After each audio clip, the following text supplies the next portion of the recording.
안녕하세요. 오늘도 사연 살롱을 찾아주셔서 감사합니다. 저는 60대 중반의 여성이에요. 아직도 마음은 30 몇 살인 것처럼 젊기만 한데 어느새 이런 나이가 되었네요. 지금 시대에는 60도 젊다고 하잖아요. 제가 봐도 저는 아직 창창한 것 같아서 제2의 인생을 산다는 생각으로 그림 공부를 하고 있어요. 아니, 저에게는 제3의 인생이라고 해야 맞을까요? 인생이라는 게 무엇인지 잘 아는 건 아니지만 많은 경험을 하게 되는 것만은 부인할 수 없는 사실 같아요. 저에게도 아주 힘든 시간이 있었고 기적 같은 일도 있었거든요. 저는 아주 어릴 때 가족들과 지방에 여행을 갔다가 유원지에서 부모님 손을 놓치고 미아가 되어버렸어요. 어떻게 된 일인지 저는 혼자서 유원지를 나와 여기저기 헤매다가 어른들에게 발견이 되었고 파출소에 며칠을 있다가 보육원으로 갔다고 해요. 이건 제가 보육원에서 들은 이야기이고 저는 기억하지 못하고 있는 사실이랍니다. 그래도 보육원 원장님과 선생님들이 무서운 드라마나 영화에 나오는 것처럼 이상한 사람들은 아니었어요. 그렇다고 마냥 좋기만 한 분들도 아니셨지만 그들도 사람인데 힘들지 않겠어요. 보육원에 있을 때에는 혼나거나 서러운 말을 들으면 섭섭하기도 하고 슬프기도 했지만 지나고 나니 그만큼이라도 지낼 수 있게 해준 게 감사하더라고요. 보육원은 고등학교를 졸업하면 떠나야 됐기 때문에 저는 그 전에 취직할 수 있는 일을 찾아보려고 애를 썼고 제가 가장 쉽게 할 수 있는 일인 조리사 자격증을 따게 됐어요. 어떻게든 혼자 살아보겠다고 열심히 뛰어다니니까 원장님은 제게 기숙사가 있는 공장 식당을 알아봐 주셨어요. 미선이 너라면 어디서든 잘할 걸 믿고 소개한 거야. 그러니까 네가 잘해서 다른 동생들한테도 좋은 기회가 올 수 있게 해야 돼. 제가 보육원에 들어올 때 손목에 빨간색과 갈색의 가죽으로 된 팔찌를 하고 있었는데 거기에 선이라는 글자가 있어서 원장님이 저한테 미선이라는 이름을 붙여줬어요. 저는 보육원에 올 때 4살 정도였고 너무 놀라서인지 한 달이나 말을 안 했다고 해요. 제 이름도 말하지 못했고요. 저는 원장님이 지은 이름으로 학교도 갔고 취직도 한 거죠. 공장 기숙사는 보육원보다는 좀 더 자유로웠고 무엇보다 제가 돈을 벌 수 있다는 게 너무 좋았어요. 처음 들어가서 한 일은 요리보다는 그릇을 닦는 일이 더 많았지만 그 일이 힘든 줄 모르고 할 만큼 저는 신이 났어요. 얼른 돈을 벌어서 작은 자취방을 얻는 게 제 꿈이었거든요. 매달 적금 통장에 돈이 쌓여가는 걸 보면 너무나 뿌듯했고 방을 얻는 날 새 가구를 들일 상상을 하며 어려운 일이 있어도 꼭 참고 일을 했어요. 공장에 온 지 1년 정도 되었을 때였죠. 이제는 제가 요리도 직접 할 수 있는 자리에 있었고 조리반 반장님과 함께 매일 들어오는 야채며 해산물 같은 식재료를 검토하고 차에서 같이 내렸거든요. 여자가 하기에 조금 힘든 일일 수도 있었지만 그래도 반장님이 저를 신뢰하기 때문에 같이 한다고 생각해서 저 나름대로는 아주 뿌듯했답니다. 그러다가 남편과 처음 만나게 됐어요. 본사에서 내려온 남편은 사무직이었고 식당에서도 밥을 먹는 일이 거의 없는 것 같았어요. 그런데 저희가 식재료를 나르는 걸 보더니 이러더군요. 와, 이거 재료가 아주 싱싱하고 좋은데요. 저도 이제부터 식당에서 점심 먹어야겠어요. 당시 저는 좀 더 나은 직업을 갖고 싶다는 열망에 공장에서 버스로 30분 거리에 있는 야간대학에 다니고 있었어요. 영양사 자격증을 따면 제가 직접 식당도 짤 수 있고 야간이어도 대학 졸업장이니 월급도 더 올라갈 걸 생각했죠. 저는 장학금을 받으려고 아등바등 공부하고 일만 하고 있었어요. 그러니 남자든 유흥이든 눈에 들어올 리가 없었어요. 그러던 어느 날 제가 학교를 가려고 공장을 나서는데 그 사람이 차 경적을 울리며 저를 부르더라고요. 어디 갔냐고 묻는 남자에게 학교에 간다고 하니 저를 태워주겠다고 했어요. 괜찮아요. 버스 타면 30분인데 괜한 패기치기 싫어요. 패는 무슨 패예요. 제가 그쪽으로 가는 길인데요. 그냥 타세요. 버스비 아끼고 좋잖아요. 버스비 아끼라는 말에 저는 혹해서 남자의 차에 타게 됐고, 그날부터 그 사람은 저와 마주치는 날이면 학교 근처까지 바래다 주곤 했어요. 처음 만났을 때부터 친근했던 남편에게 저는 조금씩 마음을 빼앗겼죠. 그때까지 그런 친절과 따뜻함을 받아본 일이 별로 없었거든요. 게다가 남자가 저에게 먼저 다가와서 상냥하게 구니까 이게 꿈인가 싶은 마음도 있었어요. 어느새 저는 남편과 사귀는 사이가 되어서 남편의 자취방에도 드나들게 되었고, 그렇게 1년을 지내다가 결혼 이야기가 나왔어요. 남편이 서울에 있는 본사로 올라가기 전이었어요. 미선아, 나랑 같이 서울에 가자. 우리 거기서 결혼도 하고 행복하게 살자. 저를 호영씨 집안에서 좋다고 할까요? 알다시피 저는 혼자이고 보육원에서 자랐잖아요. 그런 배경을 가진 여자를 좋아할 남자 부모는 없다는 걸 저도 잘 알고 있어요. 내가 말했잖아. 나도 아버지 없다고. 아주 어렸을 때 돌아가셔서 기억도 잘 안 나. 그럼 나도 반은 고아인 거잖아. 내가 결혼하고 싶은 건 다른 여자가 아니라 바로 미선이 너야. 엄마는 무조건 내 편이라 반대 안 한다고 하셨어. 벌써 어머니한테 말씀드린 거예요? 아니, 어쩌려고 그랬어요. 어머니가 화라도 내면 호영씨도 곤란했을 텐데. 그런 일 전혀 없었고 내 말대로 엄마는 나만 좋으면 상관없다고 하셨어. 됐지? 저는 정말 감동해서 눈물까지 흘렸고 남편은 그런 저의 어깨를 가만히 안아줬죠. 제가 좋아하는 남자와 결혼을 한다니 정말 꿈만 같았어요. 하지만 제게는 한 가지 걸리는 게 있었어요. 결혼해서 서울에 가게 되면 다니던 학교를 그만둬야 했거든요. 저는 학교에 다니는 걸 포기하고 싶지 않았어요. 그래서 여기저기 알아보니 다니던 학교를 휴학하고 서울에 있는 학교 중 학점 인정을 받을 수 있는 곳이 있더라고요. 저는 그렇게 하기로 하고 학교 휴학을 했어요. 휴학계를 내는데 어찌나 마음이 이상하던지요. 누구보다 열심히 했고 영양사 자격증을 꼭 따겠다는 마음이 강했기 때문에 아쉬움이 있었던 건 당연했죠. 그래도 앞으로 새로운 삶을 살 수 있다는 희망에 부풀어서 저는 섭섭한 마음을 잘 정리할 수 있었어요. 그리고 많은 사람들의 축하를 받으며 저는 서울로 왔고 남편과 결혼식을 올린 후 꿈같은 신혼생활을 시작하게 됐어요. 보육원에서 자랐기 때문에 제 가족이 생긴다는 건 정말 벅차고 감동적인 일이었어요.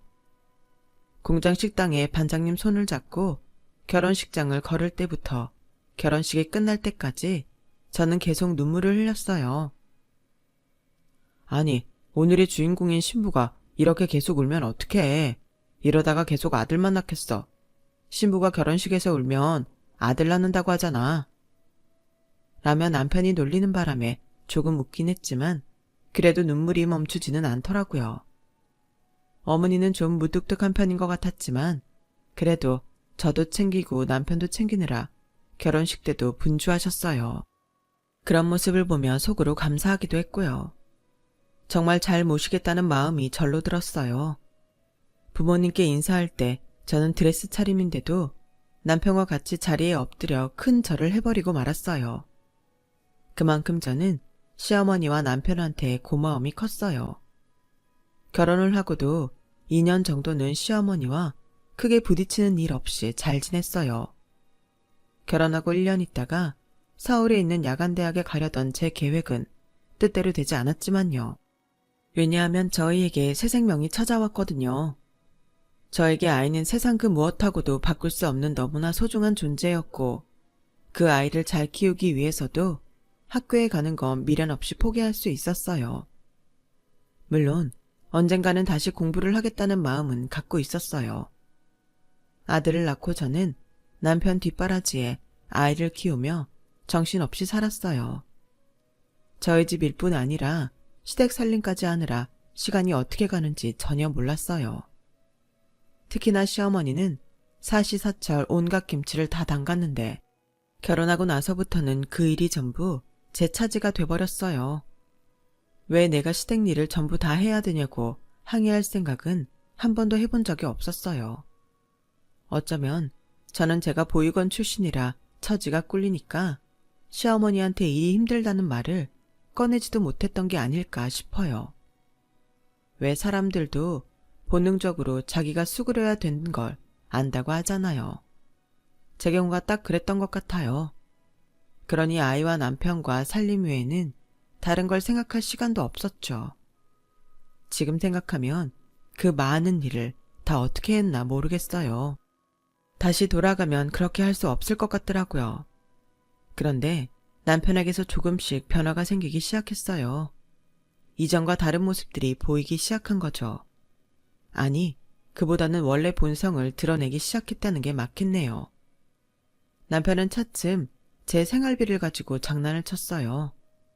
항상 주던 대로 가져오지 않고 자꾸 돈이 줄어드는데 혹시 월급이 줄었나 하는 생각이 들더라고요. 우리 석 달 전부터 생활비가 줄었는데 당신 일부러 그러는 거야? 아니, 모르고 그렇게 주는 거야? 혹시 회사에 무슨 일 있어? 우리 너무 헤프게 돈 쓰는 것 같아서. 뭐 그리 돈 들어갈 게 있어. 반찬도 엄마네 거 하면서 좀 갖다가 먹으면 되잖아. 우리가 뭐 그렇게 돈 쓸 일이 있어. 그건 아니지. 우리 쓰는 거야 그렇다 치지만 정우도 점점 커가고 앞으로 돈 들어갈 것만 있잖아. 그리고 애 먹는 것도 무시 못하잖아. 지금 잘 먹어야 쑥쑥 잘 큰다는데 난 더 좋은 거 못해줘서 속상하다고. 뭐 형편 되는 대로 해야지. 어떻게 남들 하는 대로 다 따라하겠어. 있는 돈에서 머리 잘 써서 쓰는 게 여자가 할 일 아니야? 라며 오히려 저를 탓하는데 좀 억울하더라고요. 저야말로 어떻게든 아끼면서 아이 좋은 거 먹이고 남편 보약까지 챙기려고 하는데 말이죠. 그리고 다음날 시댁에 반찬이랑 빨래를 하러 갔어요. 일주일에 한 번씩 가서 시어머니 빨래랑 한 주 동안 시어머니가 먹을 밑반찬을 만들었거든요. 그런데 시어머니가 그러더라고요. 너도 들어서 알고 있지? 내가 용돈 말고 생활비 달라고 했어. 그런데 네 눈치 보여서 30만 원 이상은 못 준다더라. 너 돈 가지고 남자 그렇게 쪼잔하게 만들면 안 된다. 남자가 째째해서 어떻게 밖에서 일을 하겠니? 처음 듣는 말이었지만 왜 남편이 생활비를 줄였는지는 알겠더라고요. 들어오는 수입은 뻔한데 어머니 용돈 말고도 생활비를 챙기려니 당연히 저희 생활비가 줄어들 수밖에요. 남편은 자기 용돈만큼은 절대 내놓지 않는 사람이었어요. 그러니 시어머니 생활비도 저희 집 쓸 거에서 떼어주는 거였어요. 그날 밤 저는 남편에게 말했어요. 어머님이 용돈 말고 생활비도 달라고 하셨다며? 아무리 그래도 우리가 쓸 걸 그렇게 떼어서 드리면 어떡해. 그리고 애초에 용돈이랑 생활비는 왜 나누는 건데? 당신이 드리는 게 어차피 다 용돈 되는 거 아니야? 어머니 시장 안에 있는 국밥집에서 월세 받으시잖아. 거기서 받는 게 줄어든 건 아닐 거야. 요새 새가 오르면 다 올랐지 내리진 않는다더라. 왜 그런 말은 안 하고 무조건 생활비를 줄여? 물가가 올라서 힘든 거 당신이 살림은 안 해도 회사 다니니까 알 거 아니야. 이런 식이면 우리 다음 주에는 장볼 돈이 없어. 그러자 남편은 다짜고짜 화를 내는 거였어요. 아니, 내가 갖다 준 돈이 얼만데 그건 다 어디다 쓰고 다음 주 생활비가 없다고 하는 거야. 당신 정말 그것밖에는 안 되는 사람이었어. 어떻게 돈을 그렇게 물쓰듯 하는 거야. 아무리 버는 사람 따로 쓰는 사람 따르라고 해도 너무하잖아. 당신이 뭐 한 달에 1,000만 원쯤 준 줄 아나 봐? 우리 먹고 쓰는 거 빼고 적금이랑 보험 넣으면 남는 거 없다고. 돈 주는 사람이 그걸 몰라? 그리고 내가 돈을 물쓰듯 한다고? 물쓰듯 하는 사람이 외출복 하나 제대로 된 거 없고 들고 다닐 가방 하나 없어? 당신은 당신이 번다고 당신 쓸 용돈은 꼬박꼬박 챙겨서 하고 다 하고 싶은 거 하고 다니잖아. 시끄러. 어따 대고 한마디도 안 주고 바락바락 대들어. 아주 지 근본 없다고 대놓고 광고하는 거야. 그러더니 밥도 안 먹고 집을 나가버리더라고요. 저는 남편의 말에 너무 충격을 받았어요. 고아인 저와 결혼해준 게 너무 고마워서 은근히 무시할 때에도 그럴 수 있지 하고 넘어갔지만 이런 식으로 노골적으로 저를 무시하는 건 처음이었거든요.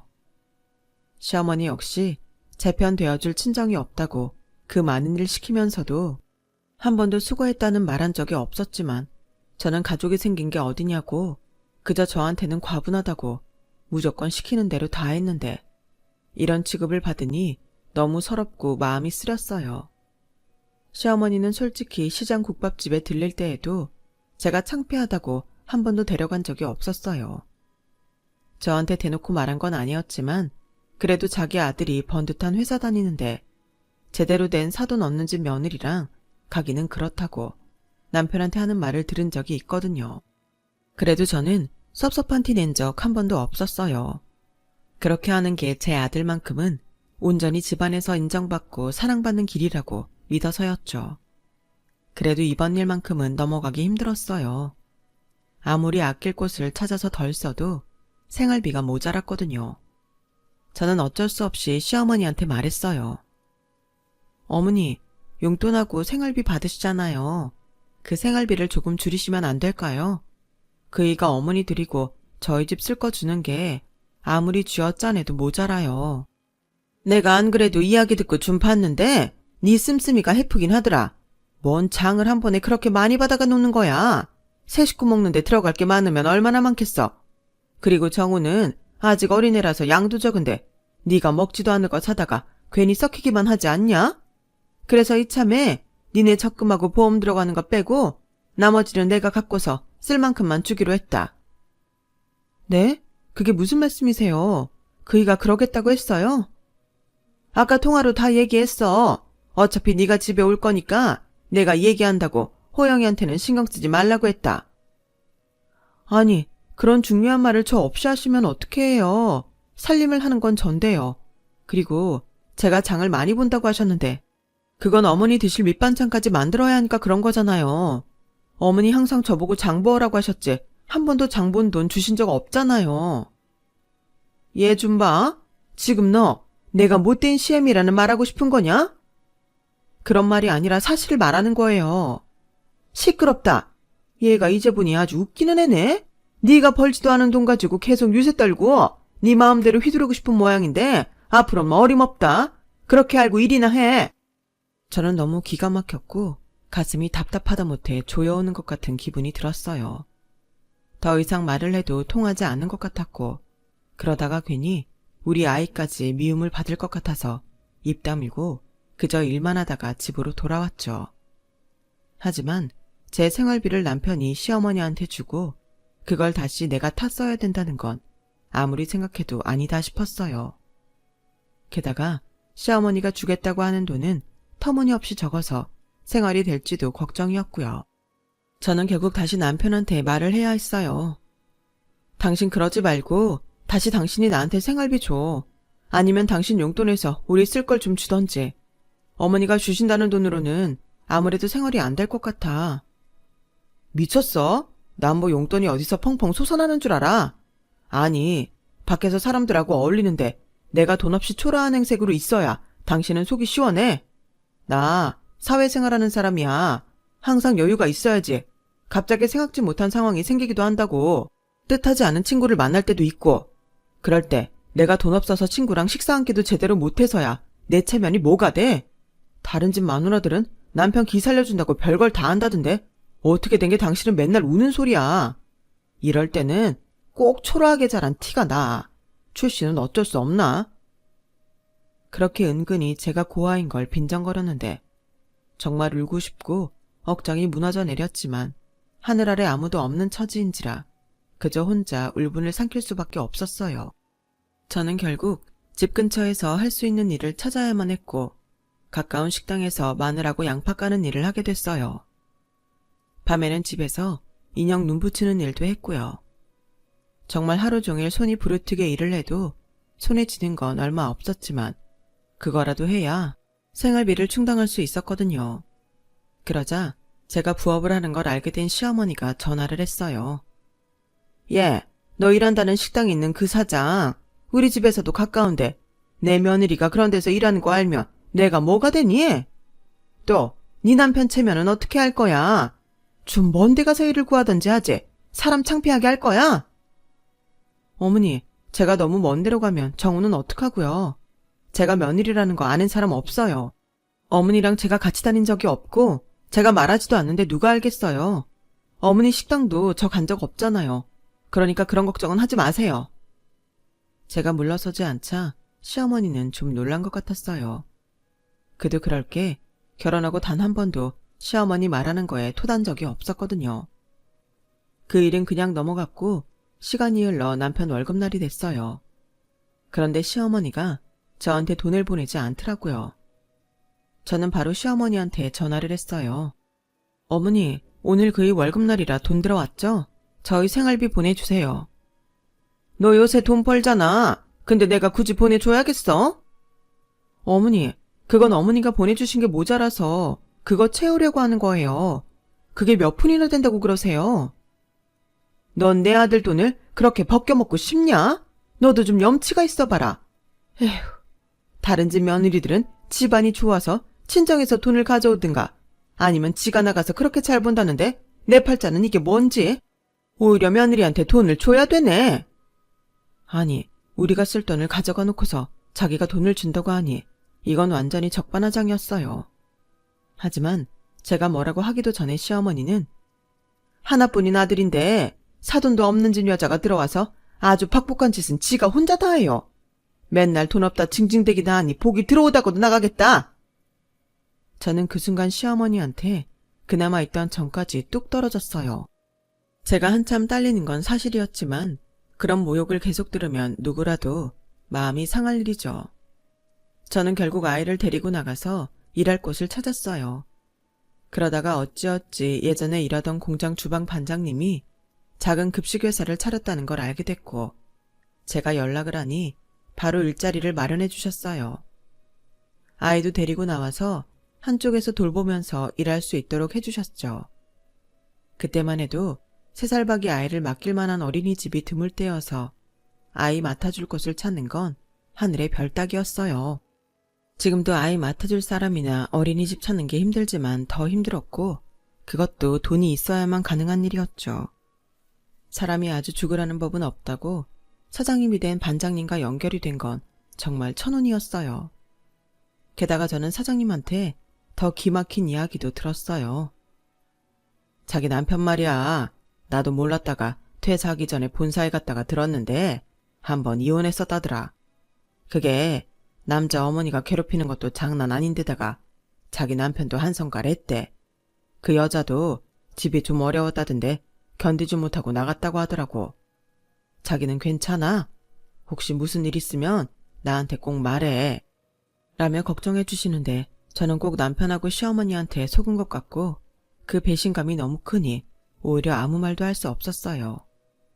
그때는 몰랐지만 남편은 고스톱을 너무 좋아해서 큰돈 거는 것도 좋아했고 그게 문제가 돼서 회사에서 쫓겨날 뻔한 적도 있다고 하더라고요. 그래서 시어머니가 남편한테 돈을 달라고 하는 것 같기도 했어요. 게다가 그동안 제가 겪은 일만 생각해봐도 남편과 이혼하고 헤어졌다는 그 여자의 심정을 알 것 같았어요. 하지만 저에게는 그럴 용기가 없었어요. 사람들 시선도 시선이었고 남편과 헤어지면 다시는 저에게 가족이 생기지 않을지도 모른다는 두려움이 있었거든요. 또 제 아들이 저처럼 아빠는 엄마를 그리워하며 살게 하고 싶지 않았고요. 어떻게든 참고 사는 것밖에는 방법이 없겠더라고요. 저는 정말 악착같이 이 약물고 살았고 남편과 시어머니가 어떤 홀대를 해도 제 아들만 잘 되면 된다는 마음으로 버텼어요. 그런데 정말 제가 더는 버티기 힘든 일이 생겼어요. 아들이 초등학교 3학년이 되었을 때였어요. 아이가 학교에서 미술대회를 나가게 됐다고 하더라고요. 그림을 잘 그려서 담임선생님 추천으로 나가는 거라 아이도 정말 좋아했고 저도 너무 기뻤어요. 그때 아이가 쓰던 스케치북이고 물감이고 연필이고 제대로 된 게 없었기 때문에 저는 선생님한테 아이한테 뭘 사주면 좋을지 물어봤죠. 그런데 미술용품들도 생각보다 꽤 돈이 들어가더라고요. 그래도 우리 아들이 선생님 추천으로 미술대회에 나간다는데 그깟 돈이 문제가 되겠어요. 저는 아이 미술 도구들을 다 새로 사줬고 미술대회 날 제가 따라갈 수 없으니 대신 그날 선생님과 맛있는 거 먹고 잘하고 오라고 돈을 아이한테 주고 갔어요. 그런데 제가 출근하고 얼마 안 돼서 아이가 울면서 직장으로 전화를 했더라고요. 할머니가 와서 돈이랑 미술 도구를 다 가져갔다는 거였어요. 저는 이해가 안 돼서 다시 물어봤죠. 할머니가 그걸 가져갔다고? 미술 도구까지? 왜? 몰라. 나보고 미술대회는 무슨 미술대회냐고. 너답게 평범하게 살래. 엄마, 나다운 게 뭐야? 아이한테 너답게 살라니 이런 말을 하는 할머니가 어디 있을까요? 저는 너무 기가 막혀서 당장에 시댁으로 달려갔어요. 어머니, 정우 미술대회 나갈 거 다 가져가셨다면서요? 돈도 가져가셨고요. 대체 왜 그러신 거예요? 그리고 애한테 너답게 평범하게 살라니 그건 또 무슨 말씀이세요? 아니, 선생님 추천받아서 미술대회에 나가는 애 칭찬하고 격려는 못해줄 망정 어떻게 그러실 수 있어요? 네 새끼, 쓸데없는 대회 내보낼 정신 있으면 네 남편이 지혜미한테 돈 제대로 갖다 주는지나 잘 봐. 걔가 이번 달에 10만 원을 적게 줬어. 뭐 보너스가 적게 나왔대나 어쨌대나. 그러는데 내가 믿을 수 있어야지. 그래서 집에 갔더니 호영이는 없고 정우가 학교 간다는데 보니까 돈에 뭔 비싼 스케치북이며 물감이며 애들한테 너무 과한 걸 갖고 아주 잘난 척하고 있길래 내가 다 가져왔다. 너네를 그렇게 버릇없이 키우면 어떡하겠다는 거냐? 지 시애미는 굶어 죽어도 네 아들만 그렇게 삐까뻔쩍하게 키우면 된다는 거야? 너는 왜 그렇게 주제 파악이 안 되니? 네 새끼랑 네가 남들이 하는 대로 똑같이 하고 살아도 된다고 생각하는 거야? 어머니, 정우 어머니 손자예요. 어떻게 그런 심한 말씀을 하실 수 있어요? 저는 너무 화가 나서 소리를 빽 질렀고 시어머니는 그런 저를 기가 막히다는 표정으로 쳐다봤어요. 이게 이제 아주 눈에 보이는 게 없구만. 천의 고아불상에서 며느리를 걷어줬더니 어디서 패륜아들이라는 짓거리를 해. 누구한테 네가 소리를 지르는 거야 지금? 애한테 이런 돈을 주는 게 네가 제정신이야? 네 시애미는 어떡하고 살라고 네 아들만 신경 쓰냐? 라며 제 뺨을 철썩 올려붙이는 거였어요. 그러고도 저한테 분이 안 풀렸는지 씩씩대며 너 나가. 나도 너 같은 며느리 필요 없고 너같이 천박한 핏줄 섞인 손자 새끼도 필요 없어. 니들 둘 다 나가서 없어져 버려. 어찌나 세게 때렸는지 저는 머리가 막 흔들렸고 시어머니가 퍼붓는 막말에 정신을 못 차리고 집으로 왔어요. 정말 그만 살고 아들하고 어디로 가버리고 싶은 마음이 굴뚝 같았지만 앞날을 생각하면 그러면 안 되지라고 생각하고 밤새 꾹 참았어요. 남편은 술이 잔뜩 취해서 새벽에 들어왔고 저와 아이한테 무슨 일이 벌어졌는지 알지 못한 채 쿨쿨 자다가 출근 시간에 겨우 일어나서 저한테 말 한마디 안 하고 나가버리더라고요. 그때부터 저런 아빠라도 있는 게 나을지 깊은 고민을 하게 됐어요. 그러던 어느 날 보육원에 같이 있던 동생한테서 연락이 왔어요. 저보다 2살 어린 동생인데 그 동생도 저처럼 보육원을 나와서 기숙사가 딸린 회사에 들어갔고 아주 가끔 연락을 주고받는 사이였어요. 언니, 우리 경찰에 잃어버린 가족 등록이라도 해볼까? 혹시 모르잖아. 언니는 팔찌에 이름도 있었다면서. 나는 나 놓고 갈 때 할머니가 준 손수건 있잖아. 그걸로 등록 한번 해보고 싶어. 이제 와서 무슨 소용이냐는 사람들도 있겠지만 그래도 이 세상에 나 혼자인 거랑 가족이 있다고 아는 거랑은 천지 차이인 거 언니랑 나는 알잖아. 안 그래도 시어머니와 남편 때문에 서름이 쌓인 저는 지푸라기라도 잡고 싶은 심정으로 그러자고 했어요. 혹시 기적 같은 일이 생겨서 잃어버렸던 가족을 찾을지도 모르는 일이니까요. 등록을 한 후 처음 몇 달은 연락을 기다리기도 하고 경찰서에 몇 번이나 전화를 하기도 했네요. 하지만 그렇게 기다리고 애달는 것도 점점 지쳐갔고 그럼 그렇지. 찾을 거면 벌써 찾았지. 하고 포기하게 됐어요. 그러는 사이 남편은 회사에서 사고를 쳐서 잘리고 말았어요.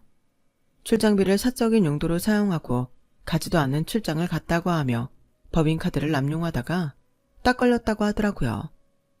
정말 아이가 알까봐 창피해서 그 얘기를 입 밖에도 못 내고 있었는데 갑자기 시어머니가 집으로 찾아오더니 이러는 거였어요. 앞으로 내 용돈하고 생활비는 네가 줘야겠다. 너 요즘 그 급식 회사에서 직급도 오르고 돈도 꽤나 번다고 하더라. 그러니까 이제는 네가 가장이다. 제가 언제는 이 집 가장 아니었나요? 죄송하지만 그 돈은 못 드려요. 정우 학원비도 있고 앞으로 학비도 모아놓아야 되고요. 그리고 직급이 올라도 큰 돈 벌지도 못해요. 겨우 저희 먹고 사는 건데 거기서 돈 못 드려요. 그러자 시어머니는 눈이 뒤집어져서 난리를 쳤어요. 너 지금 말 다 했어? 뭐? 돈을 못 줘? 지금 나랑 해보자는 거야. 이럴 거면 내 집에서 나가. 뭐라고 하셔도 소용없어요. 저 지금 저희 생활비는 포기 못해요. 제 경제력으로는 어머니한테까지 돈 못 드려요. 그동안 정우 아빠가 용돈 따로 생활비 따로 드렸잖아요. 그럼 모아놓으신 것도 있을 거 아니에요. 국밥집 넘기고 받으신 돈도 있을 거고요. 정우 아빠 새 직장 생길 때까지는 그걸로 버텨보세요. 너 따위가 뭔데 나한테 이리라 저리라야. 너 진짜 뜨거운 맛 좀 볼래? 시어머니는 그렇게 악을 쓰고 행패를 부렸지만 제가 꼼짝도 안 하자 결국 지쳐서 돌아갔어요. 그런데 다음 날 제가 회사에 갔다가 집에 왔는데 정말 황당한 일이 생겨버렸어요. 집에 들어가 있어야 할 아들이 집 밖에서 서성이고 있는 게 아니겠어요? 알고 보니 저희 집 자물쇠가 다 바뀌어 있더라고요. 아이가 열쇠가 안 맞는다고 못 들어가는데 이게 무슨 일인가 싶어서 열쇠 맞추는 집에 찾아갔어요. 그런데 그 집에서 기가 막힌 말을 하는 거였어요. 낮에 그 집 주인이라고 할머니가 와서 자물쇠 열쇠 다 바꿔갔어요. 그리고 자기 거기 산다고 열쇠 맞춰달래도 해주지 말라고 돈까지 주고 갔는데 아줌마 거기 살죠? 라며 사장님은 저를 측은하게 바라보는데 어째 대충 제 사정을 눈치챈 느낌이더라고요. 하긴 옆에 하루 종일 밖에 있느라 파리해진 아들까지 있으니 왜 모르겠어요. 저는 집으로 전화도 해보고 남편한테도 전화를 했지만 아무도 전화를 받지 않더라고요. 그래서 별 수 없이 시댁으로 찾아갔더니 시어머니는 저를 집 안에 들어오지도 못하게 하며 밖에다 세워놓고 안에서 이렇게 말하더라고요. 야, 제대로 된 친정도 없고 가족도 없는 네가 우리한테 돈도 못 주겠다면 네가 이 집에 있을 필요가 있니? 됐으니까 그대로 떠나라. 우리도 더는 너희 모자 못 봐주겠다. 라는데 보니까 안에 남편도 같이 있더라고요. 그 순간 저는 무엇 때문에 그렇게 기를 쓰고 아등바등 살았나 싶게 너무 허무했어요. 울분이 터져서 당장 어떻게 하고 싶었지만 제 혼자 힘으로는 할 수 있는 것도 없었고 일단 아이부터 챙겨야 되겠기에 저는 아이를 데리고 급한 대로 회사 사장님을 찾아갔어요. 사장님은 제가 집을 구할 때까지 있으라고 작은 방을 내주셨고 사장님 가족들도 저희 모자한테 불편해하지 말고 편히 지내라며 친절하게 대해주셨어요. 저는 대충 방 정리를 하고 씻고 나온 아들한테 이불을 펴주면서 얼른 자라고 했어요. 엄마가 못나서 너무 미안하다는 말도 함께 했죠. 그랬더니 어린 아들 입에서 뜻밖의 말이 나왔어요. 엄마, 그냥 이혼해. 난 괜찮아. 우리 반에도 엄마 아빠 이혼한 애 있는데 걔는 차라리 그게 마음이 편하댔어. 난 엄마랑 나랑 둘이만 살아도 괜찮아. 라고 차분하게 말하는데 눈물이 왈칵 쏟아졌어요. 저는 감정을 추스르지 못하고 아들을 껴안고 한참을 통곡하며 울었죠. 그리고 아들을 위해서라도 더 열심히 살아야겠다라고 그렇게 다짐하게 됐어요. 시어머니랑 남편은 제가 갈 곳이 없으니 결국 잘못했다고 빌면서 돌아올 거라고 생각했던 것 같아요. 하지만 다시 돌아가서 그렇게 답답하게 사느니 아들 말대로 둘이서 마음 편히 사는 게 낫겠다는 마음이 들었어요. 사장님도 저를 승진 대상에 올려놓으시고 좀 더 편하게 일하고 월급을 많이 받을 수 있게 해주시려고 갖은 노력을 하셨어요. 저는 한 달 정도 사장님 집에서 신세를 지고 아들과 함께 옥탑방을 얻어서 나가게 됐어요. 둘이서 절대 기죽지 말고 열심히 살자고 다짐하면서요. 그런 저희 모자의 마음이 하늘에 닿아서였을까요? 한동안 잊고 지냈던 경찰서에서 전화가 왔어요. 김희선 씨, 가족을 찾은 것 같습니다. 내일 경찰서로 나와주세요. 저는 너무 놀라고 꿈만 같아서 몇 번이고 진짜냐고 물어봤고 잠도 오질 않아서 그 밤에 아이가 자는 것만 확인하고 바로 경찰서로 쫓아갔어요. 경찰서 담당 형사는 내일 오셔야 가족을 만날 수 있다면서도 저한테 따뜻한 커피 한 잔을 내주었어요. 며칠 전에 어떤 할머니가 딸을 아주 어릴 때 잃어버렸다고 혹시 등록된 게 있나 하고 와봤다고 하시더라고요. 그런데 김미선 씨가 가지고 있던 가죽 팔찌하고 똑같은 가죽 팔찌를 할머니가 갖고 계셨어요. 그리고 거기에 영선이라고 딸 이름을 적었는데 영자가 지워져서 선만 보였다고 하더라고요. 잃어버린 유언지도 김미선 씨가 있던 보육원에서 1시간 정도 거리이고 당시 옷차림하고 잃어버린 당사자의 이야기가 딱 맞더라고요. 저는 너무 떨려서 가만히 앉아있지를 못하겠더라고요.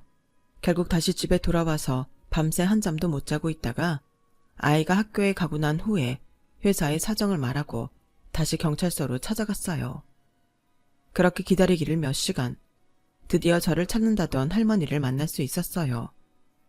할머니는 저보다 나이가 좀 많은 것 같은 남자와 같이 오셨어요. 저를 보자마자 할머니와 남자분은 눈물을 글썽였어요. 아유, 우리 영선이 얼굴이 남아있네. 영선이 맞네. 영선아, 우리가 널 얼마나 찾았는데 그렇게 가까운 보육원에 있었던 걸 몰랐다니. 엄마가 바보다. 엄마가 너무 미안해. 영선아, 엄마가 잘못했어. 엄마, 진짜 엄마 맞아요? 내 엄마예요? 제가 목이 메어 겨우 말하는데 남자분이 옆에서 영선아, 맞아. 내가 오빠야, 영선아. 혼자서 이렇게 기특하게 잘 컸네, 우리 꼬맹이. 그렇게 30몇 년 만에 만난 엄마는 저를 붙잡고 통곡을 하셨고 오빠도 제 어깨를 끌어안고 소리내어 울었어요. 저는 꿈인지 생시인지 얼떨떨하면서도 눈물이 나서 세 사람이 경찰서에서 한동안 펑펑 울기만 했죠. 저를 잃어버리고 아빠 엄마는 온 사방을 저를 찾아다녔고 저와 나이 차이 많이 나는 오빠도 밥도 못 먹고 학교도 못 갈 만큼 많이 힘들어했다고 해요. 하지만 가족들도 생활이 있었고 아빠는 해외 근무를 가셔야만 했다고 해요. 가족들은 저를 미아로 등록을 하고 경찰서에도 제발 저를 찾아달라고 몇 번이고 부탁을 하고 친척들한테도 전부 부탁을 해놓고 해외로 갔었대요. 저를 잃어버리고 한 번도 마음 편한 적 없었는데 얼마 전 아빠가 돌아가시고 나서 엄마는 죽기 전에 꼭 저를 만나야겠다는 생각에 마지막이라는 마음으로 경찰서에 가봤다는 거였어요. 저뿐만 아니라 가족들도 그동안 괴로운 시간을 보냈던 것 같아 마음이 아파서 더 눈물이 났어요. 너 김희선이 아니고 박영선이야, 영선아. 이렇게 다시 보게 된 게 정말 꿈만 같다. 라며 오빠는 제 손을 꼭 쥐고 그제야 웃더라고요. 저는 그날 학교에서 온 아들을 데리고 엄마와 오빠와 함께 엄마 집에 가게 됐어요. 저한테는 언니 한 명이 더 있었는데 변호사라고 하더라고요. 일을 마치고 집에 온 언니는 저를 보더니 영선이가 맞다며 저를 껴안고 또 울고 저도 울고 우리 아들도 울었죠. 오빠도 대기업에 다니고 우리 가족 모두가 잘 지낸 것 같아서 그래도 다행이라고 생각했어요. 오빠도 언니도 다들 좋은 직업을 가졌는데 나는 부끄럽지만 대학도 졸업 못했어요. 부끄럽긴 뭐가 부끄러워. 우리 딸 힘든데도 이렇게 열심히 살아서 똘똘한 아들까지 뒀는데 난 우리 딸이 너무너무 자랑스러워. 라며 엄마는 제 얼굴을 쓰다듬어 주셨어요. 그때 처음으로 엄마의 손길이 이렇게 따뜻하구나 하는 걸 진심으로 느낄 수 있었죠. 친가족이란 게 이런 건가? 정말 실감이 날 만큼 행복했어요. 그런데 저희 가족들은 제 남편과 시어머니가 어떤 사람들인지 이미 알고 있더라고요. 저를 찾았다는 말을 듣고서 언니가 바로 제가 지금 어떻게 지내는지 알아봤다고 해요. 엄마와 오빠 언니는 이미 제 남편과 시어머니한테 단단히 벼르고 있었어요. 며칠 후 언니가 시간이 비었을 때 저는 엄마 오빠와 함께 비싼 외제차를 타고서 시어머니 집으로 향했어요. 벨소리에 나온 시어머니는 저를 보더니 비웃기부터 하더라고요. 왜? 나가서 고생 좀 해보니까 돈 줄 생각이 들디? 그 말에 뒤에 있던 엄마가 앞으로 나와서는 다짜고짜 시어머니 머리채를 휘어잡았어요. 너구나, 배워먹지 못한 씨애미가. 시어머니는 이거 놓으라고 난리를 쳤고 저희 3남매가 전부 달려들어서야 겨우 엄마를 떼어놓았어요. 어리둥절한 시어머니한테 변호사인 언니가 우리 영선이 그쪽 아드님하고 정식으로 이혼 소송할 겁니다. 아주 좋은 변호사를 구하셔야 될 거예요. 라며 서류를 안겨주고 각오 단단히 하라고 일러주더군요. 당신들 내가 가만 안 둬. 대개 아들? 회사 돈 훔쳤다가 걸려놓고 뭘 잘랐다고 큰 소리야. 내가 그런 쓰레기 같은 놈 다시는 아무 회사에도 발 못 붙이게 만들고 말 거야. 두고 봐. 아니 그러니까 댁들이 뭔데 이 난리냐고. 라며 소리를 지르는 시어머니한테 오빠가 저희 영선이 가족입니다. 어릴 때 잃어버렸던 영선이 찾았어요. 라고 하자 시어머니는 놀라서 아주 넋이 나간 것 같더라고요. 어리 빠진 시어머니를 뒤로하고 집으로 왔는데 그날 밤 사장님한테서 전화가 왔어요. 뒤늦게 이야기를 전해들은 남편이 저를 찾는다나요? 제가 무슨 말을 하기도 전에 사장님은 먼저 내가 행여 찾을 생각 하지도 말고 법정에서 만나라고 했어. 김 과장, 아니 박 과장도 마음 약해지지 말고 절대 연락하지 마. 그리고 다시 한번 축하해. 정말 잘 됐다. 라며 제 일처럼 챙겨주셨어요. 그렇게 저는 남편과 시어머니와 연락을 끊고 있다가 법원에서 두 사람을 만나게 됐죠. 법정에 들어가기 전에 남편은 저한테 90도로 고개를 숙이고 여보, 내가 정말 잘못했어. 실수였어, 실수. 그러니까 어떻게 한 번만 봐주라. 당신 나 좋아했잖아. 우리 좋아서 결혼했잖아. 그랬던 나를 정말 쥐어받고 싶을 만큼 후회하고 있어. 나는 이미 떨어질 정도 없을 만큼 완전히 질렸어. 나한테 가족이 생기지 않았어도 당신이 이랬을까? 아니, 당신은 아마 나 거들떠보지도 않았을 거야. 당신 엄마라는 여자도 그렇고. 라고 하는데 시어머니는 제 변호사와 함께 온 언니를 붙잡고 원래 저희 잘 지냈어요. 근데 이게 저한테 주는 용돈을 가지고 며느리가 좀 뭐라고 하다 보니까 저도 순간 욱한 것도 있고요. 서로 오해를 풀면 좋지 않겠어요? 막말로 갈 곳 없던 동생분 저희가 아무 예단도 못 받고 받아줬는데 저희 입장도 생각해 주셔야죠. 그러니까 지금 다 큰 성인 두 사람 결혼을 갈 곳 없는 동생을 받아줬다는 식으로 생각하셨네요. 그리고 예단 못해온 걸 빌미로 지나치게 과한 돈을 뜯어냈고요. 그 부분까지 참고해서 소송 진행하도록 할게요. 우리 조카 영선이 아들 말 들어보니까 할머니랑 아빠가 아주 대단했더라고요. 어린아이가 학을 뗄 정도면 엄청난 거잖아요.